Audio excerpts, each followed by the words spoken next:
जय माँ मरी आप सभी को। मरी माँ सदा सहाय। आज के इस वीडियो में दो टॉपिक हैं जो कि बहुत ही इम्पॉर्टेंट है। पहला जो टॉपिक है कि साधना अधूरी छूट जाती है तो उसके दुष्परिणाम क्या हैं। दूसरा ये टॉपिक है कि अगर साधना अधूरी छूट जाए तो उसके दुष्परिणामों से कैसे बचा जा सकता है और क्या करें कि जिससे जिस देव को आपने साधना के उपलक्ष्य में बुलाया है, जिसके लिए आप साधना कर रहे हैं, वो अगर रुष्ट हो जाए तो क्या करें। पहली बात ये जानते हैं कि साधना अधूरी कैसे छूट जाती है। जैसे कि फॉर एग्जांपल मैंने कोई भी 21 दिन या 41 दिन की साधना पकड़ी है, मैं साधना कर रहा हूँ। उस कालांतर में अगर मेरा वीर स्खलन हो जाता है तो साधना खंडित हो जाती है। दूसरी बात, अगर मैं 21 या 41 दिन, 11 दिन, 3 दिन, कितने भी दिन की साधना कर रहा हूँ, मैंने प्रतिदिन उस माला का जाप करना चाहा है। जैसे फॉर एग्जांपल मैंने ये संकल्प लिया है कि मैं 3 माला का प्रतिदिन जाप करूँगा और वो 3 माला नहीं कर पा रहा हूँ। नेक्स्ट डे वो माला बढ़ते जा रही है, वो मैं 21वें दिन, 41वें दिन पूरी नहीं कर पा रहा हूँ, तो ये गलत है। मंत्र जाप बढ़ते जा रहे हैं, अब मैं उतनी बैठक ही नहीं कर पा रहा हूँ, साधना खंडित होते जा रही है। तब उस अवस्था में आपको साधना का दोष लगता है क्योंकि आपने साधना बीच में छोड़ी है।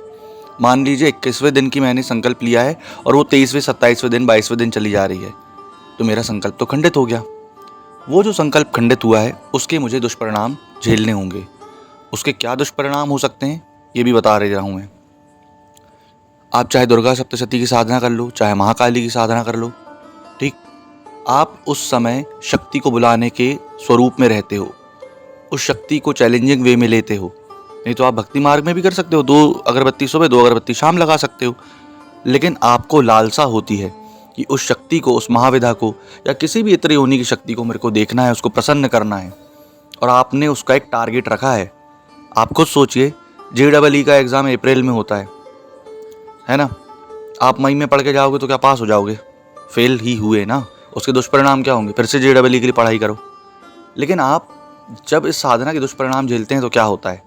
शरीर में वीकनेस, आँखों में भारीपन, कंधों में, शोल्डर में, सारी चीज़ों में भारीपन।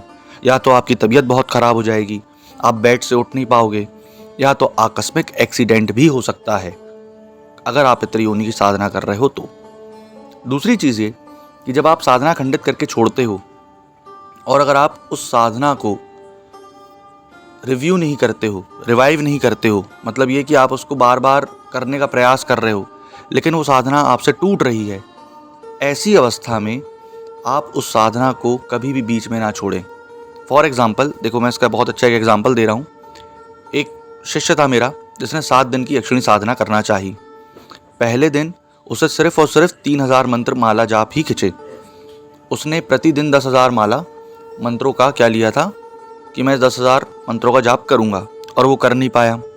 अब उसके साथ क्या होना चालू हो गया, जब उसने साधना छोड़ दी उसने ये सोचा कि अरे ठीक है, यक्षिणी है, मेरा क्या बिगाड़ लेगी, मैं तो माता का पुजारी हूँ, माता का सेवक हूँ। उसने उसको इतना परेशान कर दिया संभोग के ज़रिए, उसके वीर के ज़रिए, उसको डिप्रेशन में डाल दिया, उसको यहाँ वहाँ थॉट्स दिखने लगे। वो इतना मेंटली डिप्रेशन में चला गया कि हद से बाहर वो सुसाइड तक करने के लिए उतारू हो चुका था। दूसरी चीज़ ये कि जब आप साधना खंडित छोड़ते हो तो साधना के दुष्परिणाम कैसे भी हो सकते हैं। यहाँ मैं एक दुष्परिणाम की बात नहीं कर रहा हूँ, हो सकता आपका आया हुआ धन भी जाने लगे, हो सकता आपकी जो अभी की अवस्था है बॉडी की वो वैसी बचे ही ना। इसलिए पहली चीज़, कोई भी साधना खंडित नहीं छोड़नी चाहिए। अब आते हैं कि साधना जब खंडित छूट जाती है तब क्या करें। फॉर एग्जाम्पल आपने भैरव साधना का संकल्प लिया, आपने 41 दिन की साधना का संकल्प लिया है और आपका 42वां दिन हो गया, मंत्र जाप पूरे नहीं हो पाए, तो नीचे की इतनी योनियाँ जो हैं आपको तंग कर डालेंगी। उसके बाद आप डिप्रेशन में जा सकते हो, बहुत सारी चीज़ें आपके साथ हो सकती हैं। लेकिन जब ये सारी चीज़ें होती हैं तब इससे एक बचने का तरीका भी होता है। आप प्रॉपर तरीके से क्षमा याचना का हवन करो। अब वो क्षमा याचना का हवन कैसे होता है, वो किसी भी साधना में आप लागू कर सकते हो, क्योंकि आप साधना करते हैं जब तो गुरु मंत्र चलाते हैं, और गुरु को एक ही चीज़ बोला जाता है, गुरु ही माता है, गुरु ही पिता है, गुरु ही शिव है, ब्रह्मा है, विष्णु है। तब आप इस मंत्र का उच्चारण करके सिर्फ और सिर्फ 21 माला हवन डाल दीजिए। तो विधि विधान ध्यान से सुनिएगा, क्योंकि अब वीडियो का असली पार्ट चालू हो रहा है। क्योंकि कई लोग वीडियो बीच में छोड़ के भग जाते हैं ना, इसलिए।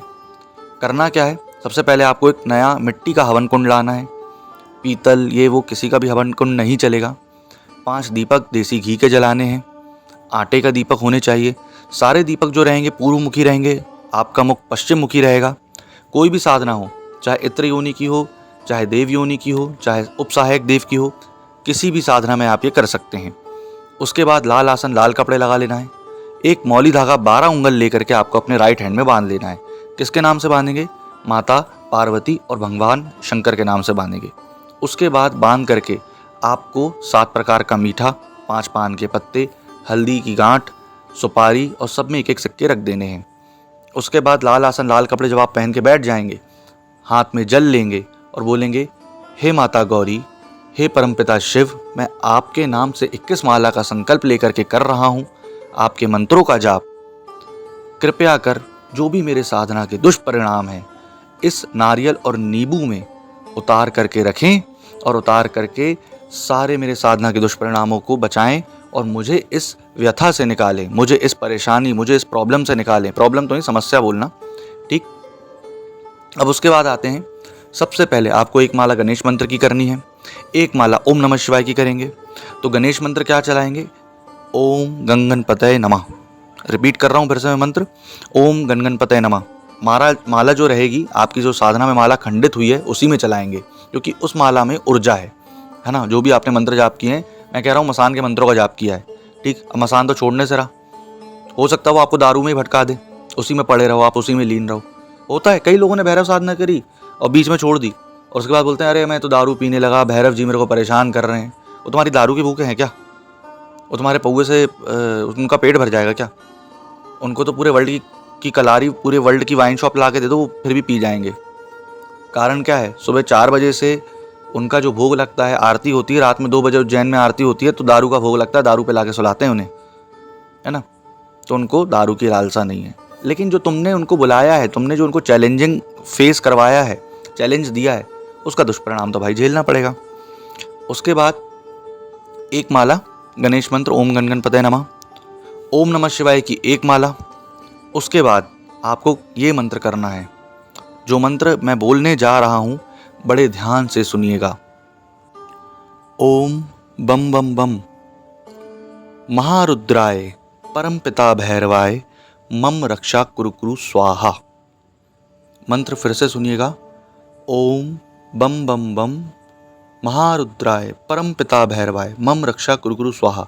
अब कारण क्या है इसका मंत्र के पीछे, बाद में समझेंगे। लेकिन उसके बाद करना क्या है, 21 माला करने के बाद दोनों नारियल नींबू लेने हैं, अपने सर से 7 बार एंटी क्लॉकवाइज उतारना है और पूरी हवन सामग्री, पूरा जो भी आपने भोग प्रसाद लगाया है, जल के साथ, जल को दीपक में लगाना है, ठीक। कहीं भी खुले में हवन कर सकते हैं आप, है ना। ये नहीं कि मंदिर के सामने ही, कहीं भी छत में बैठ के हवन करके ये सारी चीज़ों को 1.25 मीटर लाल कपड़े में मौली धागा के साथ बांध करके विसर्जित कर देना है। अब बोलोगे कि आपने महादेव और महादेवी का संकल्प करवाया और भैरव का मंत्र चला रहे हैं। भैया भैरव ही संपूर्णतः शिव हैं, ठीक। भैरव ही सब हैं, है ना। भैरव काली हैं, काली भैरव हैं। हर किसी में एक भैरव का गुण होता है, कोई भी देव हो, क्योंकि वो धर्म की रक्षा कर रहे हैं। भाई काली माता भी तो धर्म की रक्षा कर रही है। और भैरव एक ऐसे देवता हैं जो आपको सारे कर्म से नापते हैं, तारते हैं, इसलिए उनको बोला जाता है ना। उनके 40 अष्टकम में बोला भी गया है, अनेक जन्म कृतम पापम दर्शने विनश्यति। अनेक जन्म के कृतम पापम जो आपने करे हैं, दर्शन से विनाश हो जाते हैं। तो सोचिए, आपके वो कर्मों को तार नहीं सकते जो आपने बुरे कर्म करे हैं साधना के दौरान, उसको उतार करके विसर्जित कर दीजिए। नारियल नींबू को भी विसर्जित कर दीजिए। इस तरीके से आप साधना के दुष्परिणाम से बच सकते हैं। अन्यथा आपको साधना के दुष्परिणाम झेलने हैं तो झेलते रहिए, बर्बाद हो जाएगी ज़िंदगी। किसी भी शक्ति को बुला करके उसको भोग ना देना, उसकी साधना अधूरी छोड़ना, मतलब आप मौत के मुंह में जा रहे हो, उस शक्ति का अनादर कर रहे हो। इस कारण से ये चीज़ ज़रूरी है। ये चीज़ करेंगे तो आप बच सकते हैं और बच जाएंगे, ये भी अच्छी बात है। परंतु नहीं करेंगे, आप जाने आपका काम जाने। आशा करता हूँ आपको जानकारी पसंद आई होगी। जय मां मरी।